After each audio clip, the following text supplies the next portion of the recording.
Assalamualaikum warahmatullahi wabarakatuh. Berjumpa kembali bersama Pak Nasuha dalam channel kebanggaan kita, Nasuka Edu. Assalamualaikum warahmatullahi wabarakatuh. Alhamdulillahirabbil alamin wa bihi nasta'in ala umuri dunya waddin. Wassalatu wassalamu ala asyrafil anbiya'i wal mursalin sayyidinal awwalin wal akhirin wa ala alihi wa sahbihi ajma'in, amma ba'du. Selamat pagi anak-anak. Alhamdulillah bertemu kembali bersama Pak Nasuha dalam kelas ini, dalam mata pelajaran pendidikan agama Islam kelas 10. Ya. Alhamdulillah sehat semuanya toh? Ya, alhamdulillah. Kali ini Pak Nasuha akan menyampaikan bab 5 tentang sejarah dan peran tokoh ulama penyebar Islam di Indonesia. Anak-anakku sekalian, kalian perhatikan gambar berikut ini. Itu ada anak mengaji dan ada beberapa kitab. Ya. Di situ gambar itu menunjukkan. Menurut kalian apa hubungannya antara gambar ada santri yang sedang mengaji dan gambar kitab-kitab itu? Nah, dan apa hubungan antara gambar itu dengan peran ulama pada masa awal penyebaran di Indonesia? Nah, kalian analisa. Berikut ini peta konsep pada tema kali ini, yaitu sejarah dan peran tokoh ulama penyebar di Indonesia. Ya, kita awali dengan sejarah masuknya Islam ke Indonesia. Bagaimana sejarahnya? Kemudian sejak kerajaan Islam di Indonesia. Setelah itu yang kita meneladani tokoh ulama penyebar Islam. Nah, dalam peta konsep berikutnya adalah perkembangan ilmu pengetahuan dan kebudayaan. Nah, setelah itu peta konsep yang berikutnya adalah bagaimana peran tokoh ulama tersebut. Kita masuki pada konsep pertama. Bagaimana sejarah masuknya Islam ke Indonesia? Bagaimana ingin menurut teori masuknya Islam ke Indonesia dan strategi penyebaran Islam di Indonesia? Anak-anak, teori masuknya Islam ke Indonesia itu ada 5 teori. Yang pertama adalah teori Gujarat. Teori ini menyampaikan bahwasanya Islam dibawa para pedagang muslim dari Gujarat sekitar abad ke-13. Dan teori ini didukung oleh sejarawan barat. Nah, teori yang kedua adalah teori Arab. Islam dibawa para pedagang muslim dari Arab dan sekitarnya itu sekitar abad yang ke-7. Dan teori ini dikemukakan oleh Buya Hamka. Yang ketiga adalah teori Persia. Teori Persia ini mengupakan Islam baru masuk ke Indonesia sekitar abad ke-13, yaitu dibawa oleh para pedagang asal Persia. Teori yang keempat adalah teori Tiongkok. Teori ini menyampaikan bahwasannya Islam datang dan dibawa para pedagang muslim di Tiongkok sekitar abad ke-7 atau ke-8 Masehi. Yang terakhir adalah teori Turki. Teori Turki ini menyampaikan bahwasanya Islam dibawa oleh orang Kurdi dan Turki selain dari orang Arab dan Indonesia dan Arab dan Tiongkok. Teori ini dikemukakan oleh Martin van Brunsum. Berikutnya, bagaimana strategi penyebaran Islam di Indonesia. Islam masuk di Indonesia itu melalui berbagai jalur. Strateginya bagaimana? Jalur apa saja? Yang pertama adalah jalur perdagangan, jalur kesenian, jalur tasawuf, jalur pendidikan, jalur politik, dan jalur pernikahan. Nah, di sini pengertiannya strategi di sini ada asimilasi. Jalur perdagangan bisa melalui asimilasi dengan jalur pernikahan, jalur pendidikan, jalur kesenian, berikut juga jalur tasawuf. Anak-anak sekalian, bagaimana sekarang peran tokoh ulama dalam penyebaran Islam di Indonesia? Siapa saja? Pertama, ulama yang dari luar tersebut itu menyebarkan Islam yang terutama di Jawa. Ada Syekh Jumadil Kubro, ada Syekh Maulana Akbar, Syekh Nurjati, ada Syekh Hasanuddin, disebut Syekh Quro, dan yang terakhir adalah Syekh Ibrahim As-Samarkandi.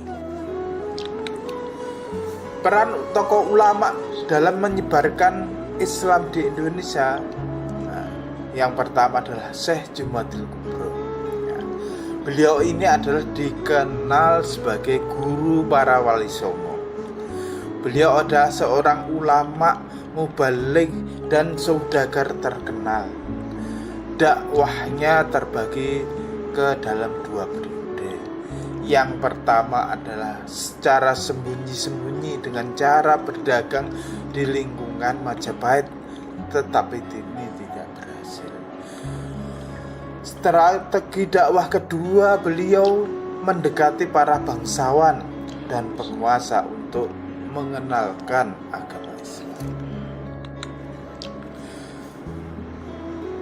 Ulama yang kedua adalah Syekh Maulana Akbar. Beliau adalah adik Syekh Datuk Kahfi. Beliau menimba ilmu di Mekah dan beliau adalah ulama pertama yang menyebarkan Islam ke daerah Kuningan. Beliau mendirikan pesantren di Sidapurna atau Kuningan. Sepeninggal beliau, pesantren di Sidapurna diteruskan oleh putranya yang bernama Syekh Maulana Arifin. Berikutnya adalah ulama ketiga, Syekh Nurjati. Syekh Nurjati ini dikenal sebagai Syekh Datuk Kahfi atau Maulana Idhofi Mahdi. Beliau berdakwah di tempat yang bernama Giri, Amparan Jati. Beliau adalah perintis dakwah Islam di Jawa Barat.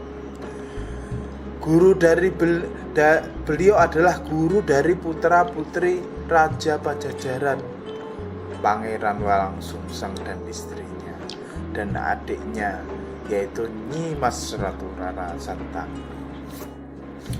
Berikutnya adalah Syekh Hasanuddin atau disebut Syekh Quro. Beliau adalah ulama yang mengajarkan Islam di Malaka pada permulaan abad ke-15. Beliau mendirikan pondok tempat berdakwah di Karawang. Beliau adalah juga guru Nyai Subang Larang, yaitu istri dari Prabu Siliwangi. Beliau juga mengajarkan ilmu tasawuf, Al-Quran, dan fikih. Dan beliau juga menyadarkan tentang pentingnya arti pendidikan. Dan beliau mengubah keyakinan masyarakat menjadi Islam. Tokoh peran ulama berikutnya adalah Syekh Ibrahim As-Samarkandi. Beliau ulama penyebar Islam sebelum era Wali Songo. Berdakwah di Gisik, Timur Barat Bandar Tuban. Berdakwah di Campa sebelum datang ke Indonesia. Dan beliau berdakwah melalui lisan dan tulisan. Dan beliau juga menulis kitab berjudul Usul Nentis. Anak-anakku sekalian, berikut adalah jejak kerajaan Islam di Indonesia. Yang pertama adalah Kerajaan Jempa. Kerajaan Islam tertua di Indonesia dan didirikan di abad ke-8. Dipimpin oleh Syahrian Shah Salman. Yang kedua adalah Kerajaan Perlak. Kerajaan ini didirikan pada abad pertengahan abad ke-9. Raja pertamanya adalah bernama Sultan Alauddin Sayyid Maulana Abdul Aziz Syekh dan memiliki mata uang sendiri. Yang ketiga adalah Kerajaan Samudra Pasai yang didirikan abad ke-13. Raja pertama bernama Sultan Malik al-Soleh. Yang keempat adalah Kerajaan Malaka. Kerajaan ini didirikan oleh Prameswara yang berganti nama menjadi Iskandar Shah. Yang kelima adalah Kerajaan Aceh. Raja pertama bernama Ali Mughayat Shah. Pusat kerajaan di Kota Raja. Dan Kerajaan Aceh ini masa keemasan dipimpin oleh Iskandar Muda. Kerajaan Islam yang keenam adalah Kerajaan Demak. Kerajaan Demak didirikan oleh Raden Fatah di Demak dan menjadi pusat penyebaran Islam di Jawa. Raja lainnya adalah Adipati Unus dan Pangeran Trenggolo. Kerajaan Islam yang ketujuh adalah Kerajaan Mataram, didirikan oleh Sutawijaya. Dan raja terbesarnya adalah Sultan Agung. Berikutnya adalah Kerajaan Islam ke-8 adalah Kerajaan Cirebon, berdiri di wilayah Pajajaran dan didirikan oleh Pangeran Walangsungsang. Kerajaan ke-9 adalah Kerajaan Banten, didirikan oleh Maulana Hasanuddin setelah melepaskan diri dari Demak. Raja terbesar adalah Sultan Ageng Tirtayasa. Kerajaan ke-10 adalah Kerajaan Gua Talo. Dua kerajaan ini kembar dan berpusat di Zimbabwe.